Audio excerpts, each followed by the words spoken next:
नवरात्र का प्रायः व्रत अश्विन एवं चैत्र मास के शुक्ल पक्ष की प्रतिपदा से नवमी तिथि पर्यंत किया जाता है। किसी किसी के मत से यह व्रत आषाढ़ एवं शुक्ल मास के महीनों में भी किया जाता है, परंतु ये मान्यता अधिक जतवी अश्विन चैत्र मास की ही अधिक है। इस व्रत के व्रती को नित्य कर्म से निमित्त हो देवी के मंदिर में जाकर पूजा दर्शन आदि करना चाहिए। दिन भर व्रत रखकर शाम को बांधु सहित कथा श्रवण करनी चाहिए। कथा के समाप्ति के पश्चात फलाहार ग्रहण करना चाहिए। इस व्रत में नमक का परित्याग करना चाहिए। इस दिन 9 दिन तक न देख सके तो अष्टमी तिथि एवं लवण युक्त आहार अवश्य ही त्याग दें। व्रत को किसी भी स्थान में रहकर किया जा सकता है। दुर्गा नवरात्र व्रत कथा बृहस्पति एवं ब्रह्मा जी का संवाद। एक बार गुरु जी ने ब्रह्मा जी से पूछा कि हे बृहस्पति महाराज, इस व्रत को कैसे किया जाता है और कैसे करना चाहिए।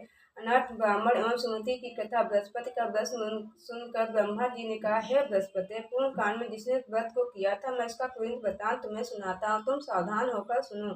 अनाथ ब्राह्मण एक नगर में मनोरथ नामक नगर में रहता था। वह भगवती दुर्गा का परम भक्त था। उसके सुमति नाम की रूपवती कन्या पैदा हुई। वह पिता के घर में दिनों दिन वृद्धि को प्राप्त होने लगी। जब वह कुछ समझदार हो गई तो अपने पिता के साथ देवी की पूजन में भाग लेने लगी। एक दिन वह सहेलियों के साथ क्रीड़ा करती हुई पूजन में सम्मिलित नहीं हो सकी। उसके व्यवहार को देखकर पिता ने उसको बहुत डांटा फटकारा और कहा कि तेरा विवाह मैं कृष्ण मनुष्य के साथ ही कर दूंगा। पिता के ऐसे वचनों को सुन वह विचलित नहीं हुई। कन्या ने निर्भीकता पूर्वक उत्तर दिया कि पिताजी, आप जो व्यक्ति जैसा कर्म करता है वैसा ही फल पाता है। किसी के साथ भी महाविवाह कर सकते हो, पर अतः होगा तो वही जो हमारे भाग में लिखा है। इस पर हमें दृढ़ विश्वास है। पुत्री के प्रयुक्त वचनों को सुन अत्यंत कुपित हो पिता ने निश्चय के अनुसार पुत्री का विवाह कुष्ठ और निधन मनुष्य के साथ करके घर से निकाल दिया। उसकी कन्या ने कोई प्रतिवाद भी नहीं किया। वह प्रसन्नता पूर्वक अपने पति के साथ वन में चली गई। उसके पूर्व जन्म के विचिंत कुंचित प्रभाव से देवी दुर्गा प्रकट होकर उसके पास आई और बोली, हे ब्राह्मणी, मैं तेरे ऊपर प्रसन्न हूँ, मुझसे इच्छित वरदान मांग ले। देवी की बात सुनकर ब्राह्मणी ने कहा, हे देवी, मुझ असहाय पर प्रसन्न हो तो मुझे कृपा करके अपनी परिचय दो। देवी ने कहा, मैं ही आदिशक्ति ब्राह्मणी सरस्वती और दुर्गा के नाम से जगत में विख्यात हूँ। मैं ही अपने भक्तों पर दया दृष्टि कृपा दृष्टि बनाए रखती हूँ। देवी द्वारा पूर्व जन्म के वृतांत का वर्णन। देवी ने कहा, तू पूर्व जन्म में निषाद की पत्नी अत्यंत प्रतिव्रता थी। तेरे पति ने एक दिन चोरी की, फलस्वरूप तुम दोनों को दंपतियों को कारागार में डाल दिया गया है। वहां तुम दोनों ने भोजन भी नहीं किया। तुम दोनों को कुछ भी खाने को नहीं दिया जाता था। उस समय हमारे नवरात्र काल चल रहा था। इस प्रकार अनजाने में ही सही तुमने 9 दिन का नवरात्र व्रत पूर्ण कर लिया। उस व्रत के प्रभाव से मैं तुम पर अति प्रसन्न हूँ और तुम्हें मनवांछित फल देना चाहती हूँ। देवी की बात सुनकर ब्राह्मणी बोली, हे भगवती दुर्गे, मैं आपको बारंबार प्रणाम करती हूँ। मेरे पति को कोष्ठ रोग से मुक्त कर दो। देवी ने कहा, जो तुमने उन 9 दिन का व्रत किया, उसके एक दिन का फल अपने पति को निरोग करने के लिए अर्पण कर दोगी तो तुम्हारा पति निरोग हो जाएगा।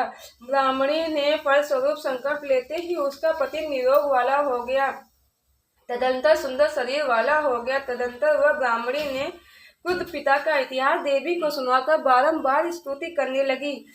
देवी ने कहा, तुझे दलत नामक अत्यंत तेजस्वी जितेंद्रिय धनवान पुत्र की प्राप्ति होगी, जिससे तुम्हारे सभी कष्टों का निवारण हो जाएगा। नवरात्र वर्ग में अर्घदान की विधि। देवी ने उस ब्राह्मणी से कहा कि नवरात्र में व्रत रखकर पूजा करने के पश्चात अर्घदान अवश्य ही करना चाहिए। बिजौरे के पुष्प से अर्घदान करने से रूप की प्राप्ति, दाख से कार्य सिद्ध, केले से आभूषण की प्राप्ति, जायफल से कीर्ति एवं आंवले से कार्य सिद्ध होता है। अर्घदान के उपरांत हवन करना चाहिए। हवन की सामग्री में घी, शक्कर, शहद, गेहूं, बिल्व, नारियल, तिल, यव, कदम लेना चाहिए। गेहूं के साथ हवन करने से धन की प्राप्ति, खीर में चंपा के पुष्पों को मिलाकर हवन करने से धन और उत्पत्ति, तेज की प्राप्ति होती है।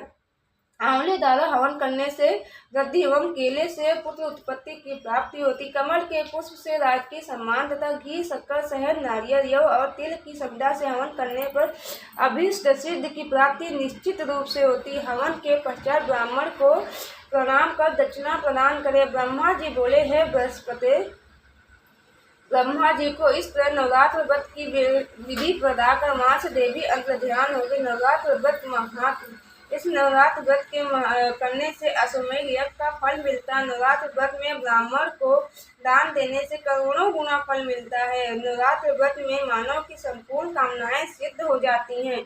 इसका व्रत के प्रभाव से निसंतान को पुत्र, नार्थी को लक्ष्मी, विद्यार्थी को विद्या प्राप्त होती। यदि रोगी व्यक्ति इस व्रत को करता है तो निरोग को लाभ को प्राप्त कर लेता। कारागार में कैद व्यक्ति बंधन से मुक्त हो जाता है। उसकी सभी भौतिक विपत्तियां दूर हो जाती हैं। यदि कोई बांध्या या काव्यवध्या जिसे एक ही पुत्र होकर दूसरा न हो, स्त्री ऐसे व्रत को करे तो उसे गुणवान पुत्र की प्राप्ति होती है। यह व्रत समस्त पाप ताप का निवारक है।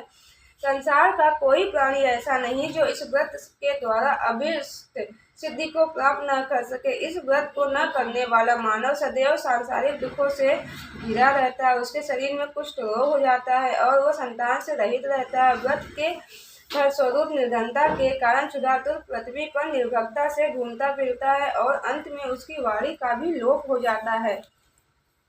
जो साधवा नारी भूल से भी इस व्रत को नहीं करती, वह पति शोकाकुल होकर विविध प्रकार के कष्टों को भोगती है। वह कोई भी मनुष्य या स्त्री इस व्रत को नियम पूर्वक करता है तो वह लोक में सांसारिक सुखों को भोग कर अंत में दुर्लभ गति अर्थात मोक्ष को प्राप्त कर लेता है। बृहस्पति जी ने ब्रह्मा जी से कहा, हे बृहस्पति जी, भगवान जी आपने मुझे यह कथा सुनाकर कृतार्थ कर दिया। ब्रह्मा जी बोले, हे बृहस्पति, तुमने लोक कल्याण के लिए मुझसे इस कथा को पूछा, सो मैंने तुम्हें विस्तार से बता दिया। किसी भी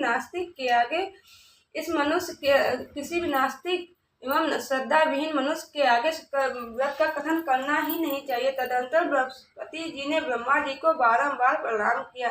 सृष्टिकर्ता ब्रह्मा जी अपने लोक को चले गए। अतः सुख प्राप्ति की आकांक्षा रखने वाले मनुष्य को नवरात्र व्रत द्वारा अपने जीवन को सार्थक बनाना चाहिए। बोलो जगदम्बा मैया की जय। बोलो।